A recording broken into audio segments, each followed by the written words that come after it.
ভালো আছেন কি আপনি? মুজাহিদ ভাই, আমরা একটা খালি জায়গায় দাঁড়িয়ে কথা বলি আপনার সাথে। অনেকদিন পরে পেলাম আপনাকে, অনেকদিন পরে পেলাম, অনেকদিন দেখা হয় না। আপনি কোথায় থাকেন বলেন তো? আপনাকে অনেক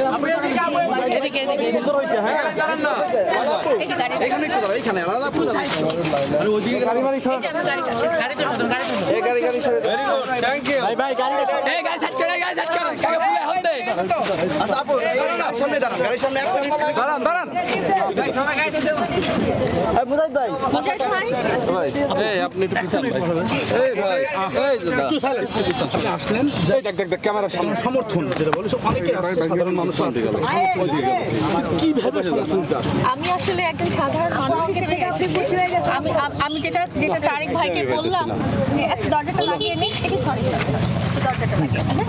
আমি যেটা তারেক ভাইকে বললাম যে আমার খুব খারাপ সময়, উনি আমার ব্যক্তিগত পরিচিত না, হ্যাঁ, কিন্তু তারপরেও আমার যখন একটা খারাপ সময় ছিল, উনি সামাজিক যোগাযোগ মাধ্যমে আমাকে কিছু বার্তার মাধ্যমে আমাকে খুব মেন্টাল সাপোর্ট দিয়েছিলেন।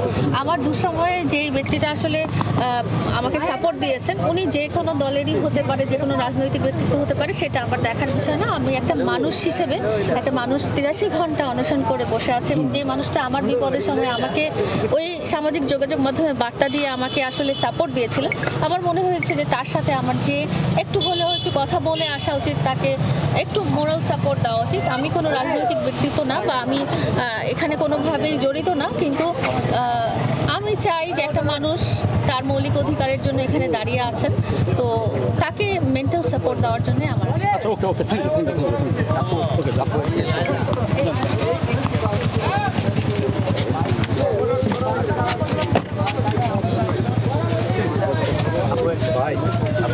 তুমি সরো না ভাই।